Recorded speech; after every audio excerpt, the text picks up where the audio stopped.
Hello again. In this video I thought I'd take a moment to show you how to create a shaped top card.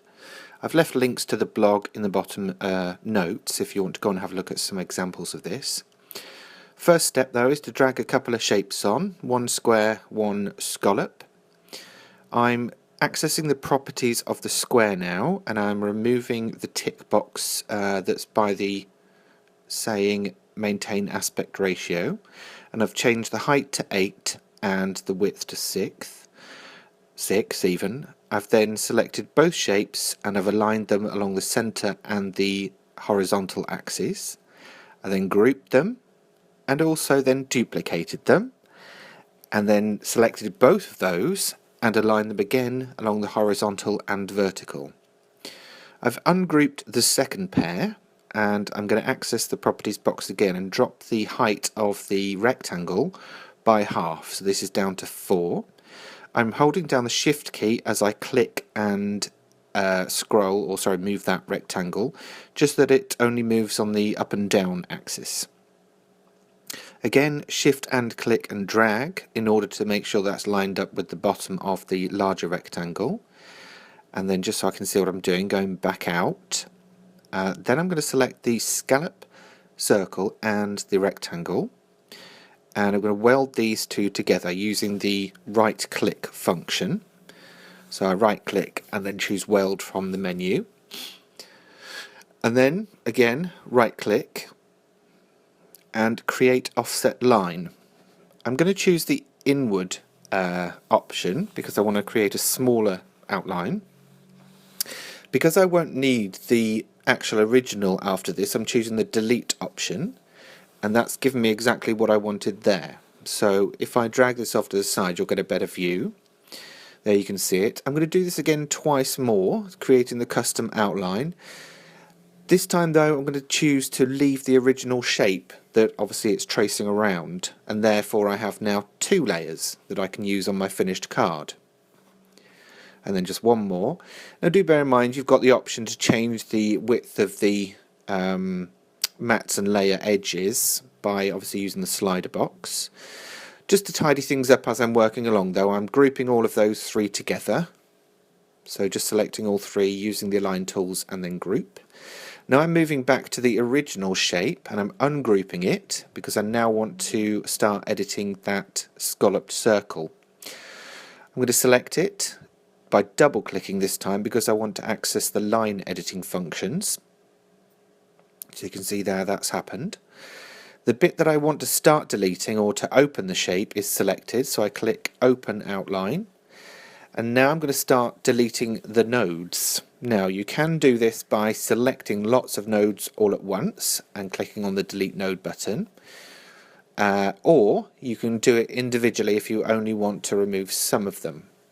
So I'm doing a bit of both here just to really show you that you've got options, just going around and clicking.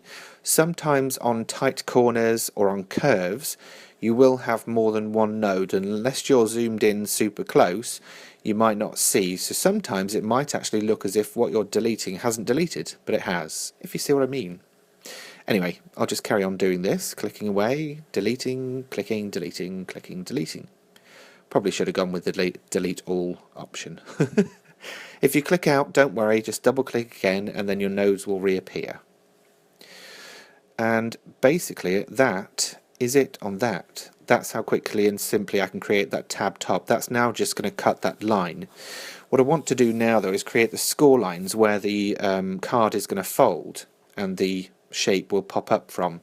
So I'm just using my line tool again, single click, then shift and drag, and then double click to finish, and then go into properties to change the type of line to a dashed line, and this will give you the cut score line on it. Same again for the other side, and obviously once you've done this, if you want to make sure they're doubly along the same axis, you can obviously select both of those and then use the align function as well. I'm just doing it by eye quickly so we can get through this video at a fair good pace. Feel free to pause at any point. So that's the main elements created. I'm just going to group this section so that, again, nothing moves out of place when I'm moving it around the mat. And even if I go to resize it, which I'll show you in a minute, it'll resize everything in proportion. So if I just drag those mats and layers over, you can see there that they fit perfectly and they're going to look great. Obviously you wouldn't cut it like this on your mat, because that's just going to cut lots of lines in the same place. But again, I'll show you in a moment about that. So just laying it out on your mat. What I'm going to do next is, I think, probably just rearrange these slightly.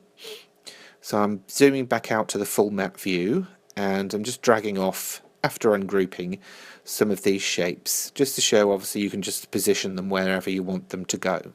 If I just undo that, I can then group the whole thing, and as I said before, if I resize it, it will resize everything in proportion, so you could just adjust the size of this card to whatever you want it to be.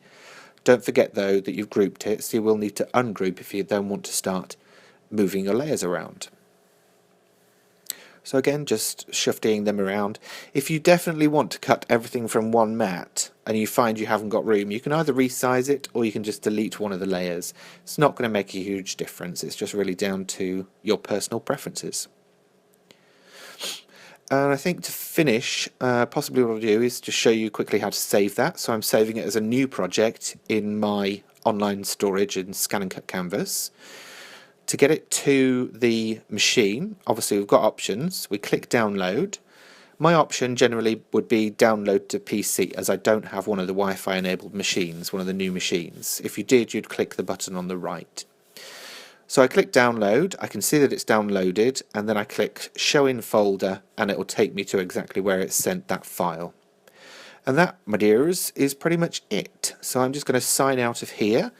Thank you for watching, and please don't forget to subscribe to my YouTube channel for more hints, tips and creativity.